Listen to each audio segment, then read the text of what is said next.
Ayoub, a former Minister of Commercial. Good morning. Good morning and happy Eid to you and to the viewers. Happy Eid to you. And now we start off from Al-Ahram newspaper, and we read the following headline.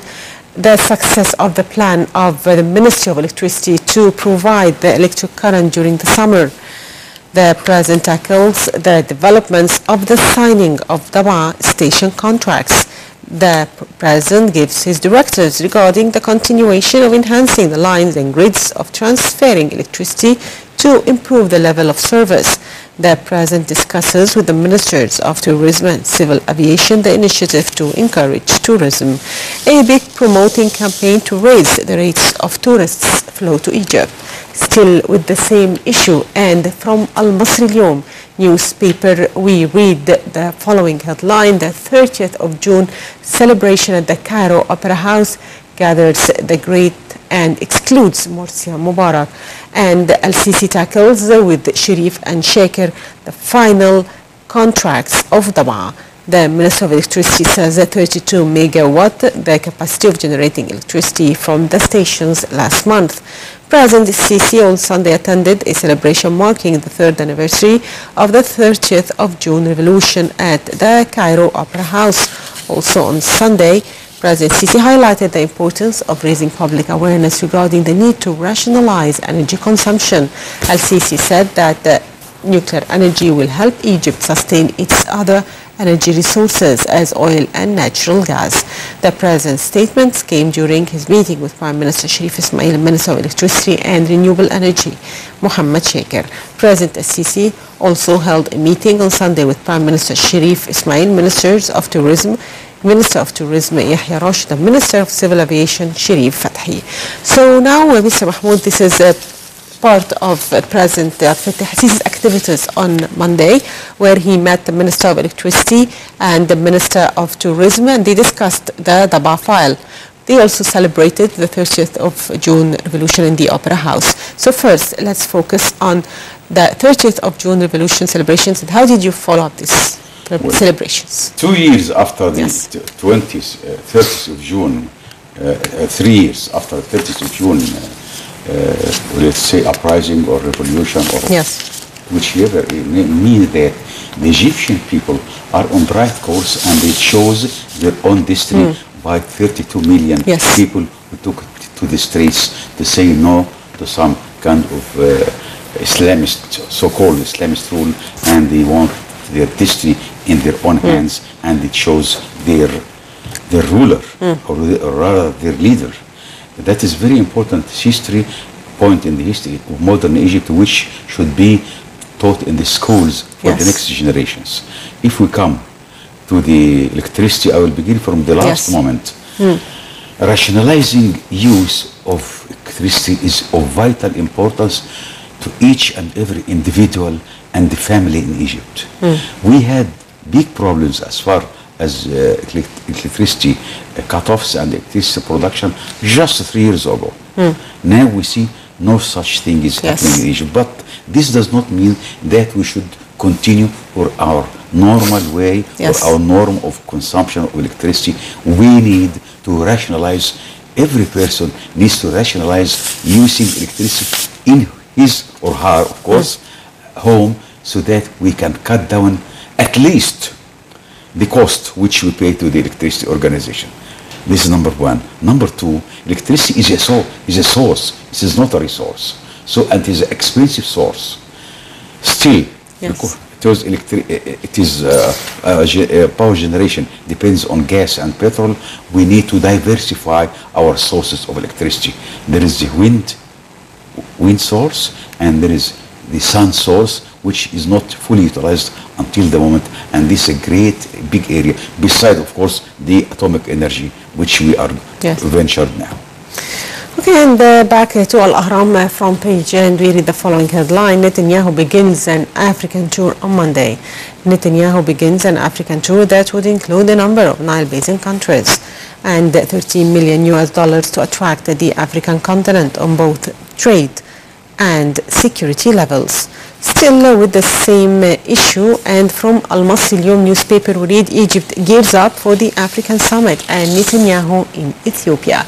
Sources said that Israel is trying to achieve political and economic targets. Netanyahu begins an African tour that includes 4 Nile Basin countries. Sources, politics and economy are the reasons behind this visit. And still with the same issue, and from Al-Masri Al-Yawm, from Al-Yawm Seba page, there we read an Israeli newspaper says Netanyahu visits 4 Nile Basin countries. More in the following report about this visit by Netanyahu.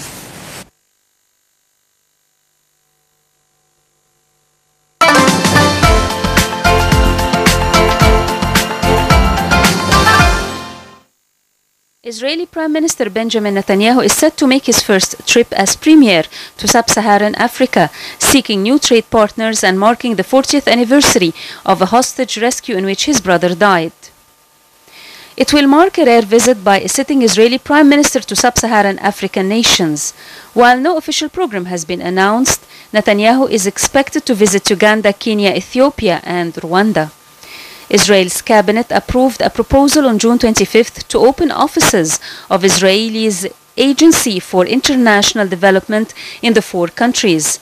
Netanyahu's office said the trip comes at a time when Israel is launching a $13 million aid package to strengthen economic ties and cooperation with African countries. It said Israel would also provide African states with training in domestic security and health. Netanyahu has publicly accepted an invitation from Kenyan President Kenyatta. He said he wants to make the trip close to the anniversary of the July 4, 1976 Israeli hostage rescue in Uganda.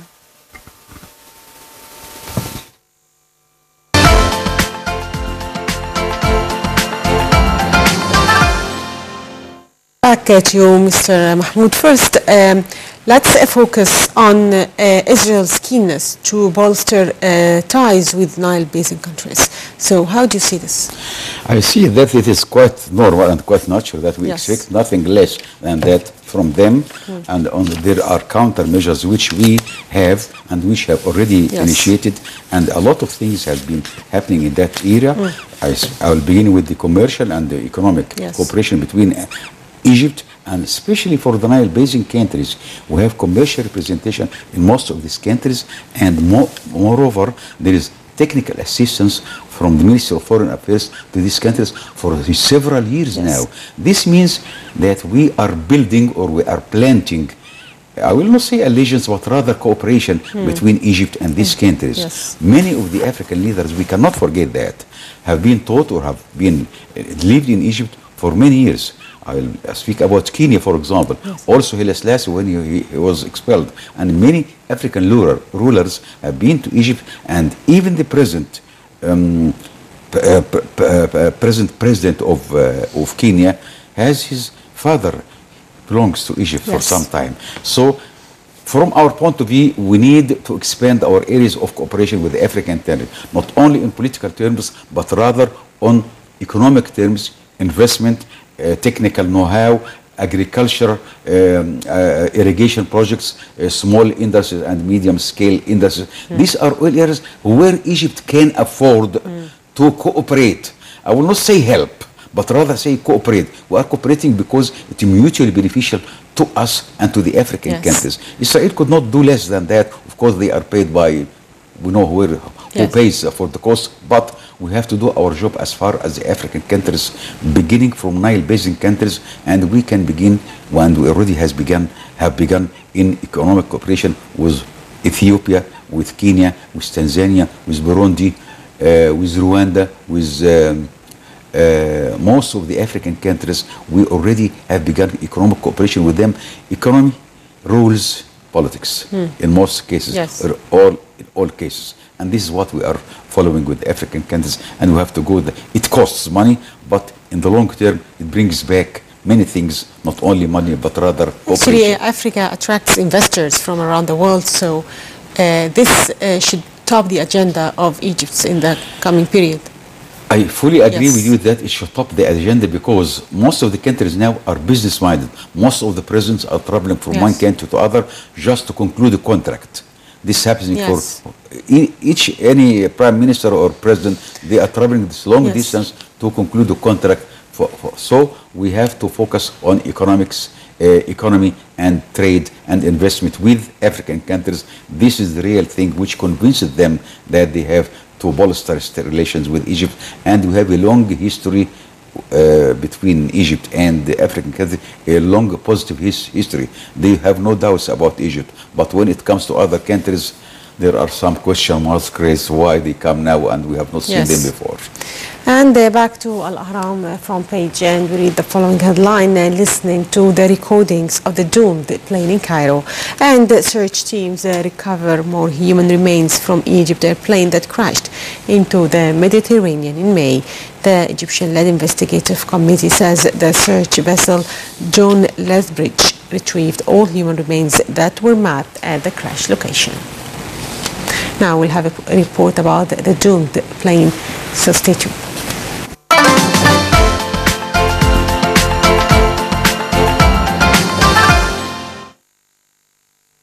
A search vessel contracted by the Egyptian government has recovered all mapped human remains underwater at the crash site of Egypt Air Flight MS-804 in the Mediterranean. Egypt's Aircraft Accident Investigation Committee said on Sunday the vessel, belonging to Mauritius-based Deep Ocean Search, headed to Alexandria port to hand over the remains to coroners and prosecution officials. The committee added in a statement that it will return to the crash site to make further checks for any possible remains there. The Airbus A320 plunged into the eastern Mediterranean en route from Paris to Cairo on May 19, and all 66 people on board were killed. The cause of the crash remains unknown. The plane is believed to have crashed in the deepest part of the Mediterranean. Investigators have started analyzing one of its so-called black box flight recorders and are extracting information from the other. Debris from the jet was brought to Cairo airport last week, where investigators will try to reassemble part of the frame to help establish what might have caused the disaster. No explanation for the disaster has been ruled out. However, current and former aviation officials increasingly believe the reason lies in the aircraft's technical systems rather than sabotage. Initial analysis of the plane's flight data recorder showed there had been smoke in the lavatory and avionics bay, while recovered wreckage from the jet's front section showed signs of high temperature damage and soot, the first physical signs that fire may have broken out on the airliner. The Paris prosecutor's office opened a manslaughter investigation on Monday. However, it said it was not looking into terrorism as a possible cause of the crash at this stage.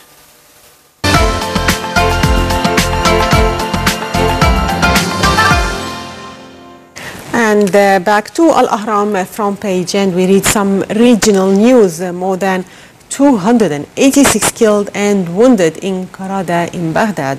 Iraq begins 3 days of national mourning on Monday for almost 120 people killed by a suicide bombing in a busy Baghdad shopping district, claimed by Daesh militants, the deadliest attack in the capital this year.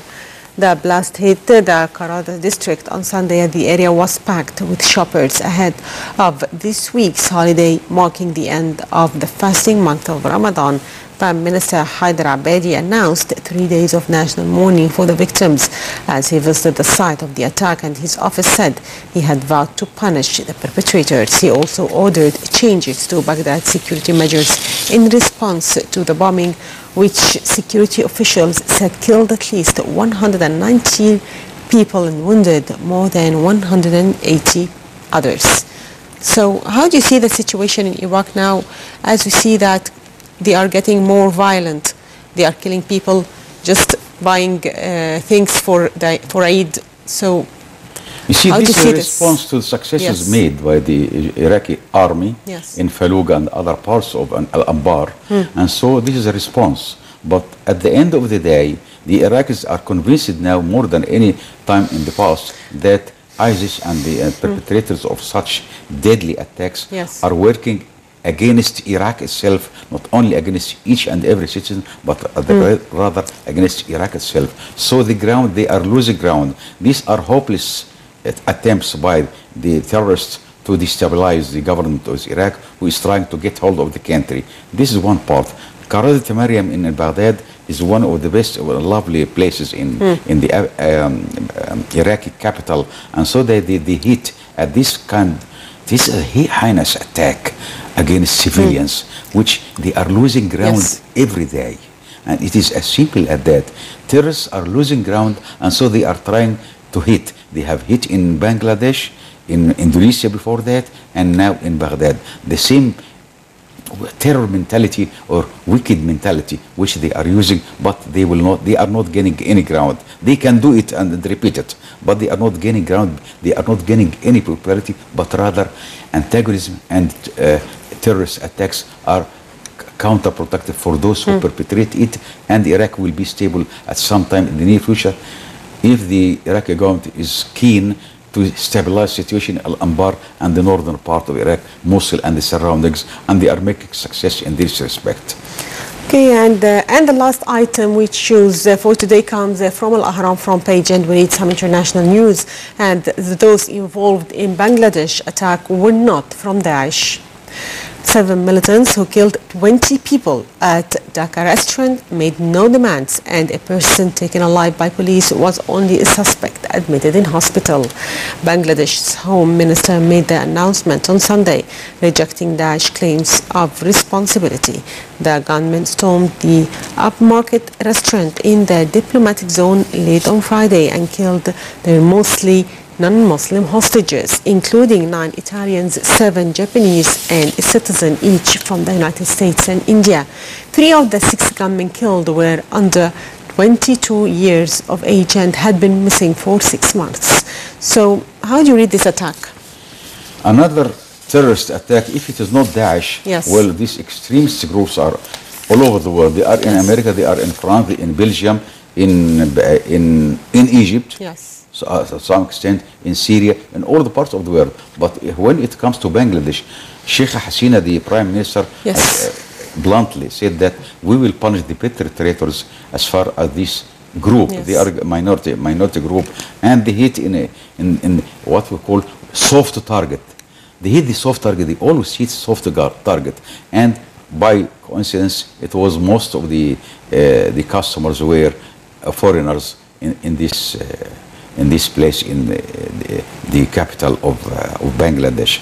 But we see that the terrorism is not gaining ground, but rather gaining animosity of most of the civilians, and at the end of the day, what will happen is that they will be exterminated. Sooner or later, they will be exterminated, as we have done in Egypt. Okay, Mr. Ayoub, Mahmoud Ayoub, former Minister Commercial, thank you for being with us. Thank you very much, and happy Eid to all the viewers. Thank you. Now, the viewers will go for a short break with the top stories, so stay tuned.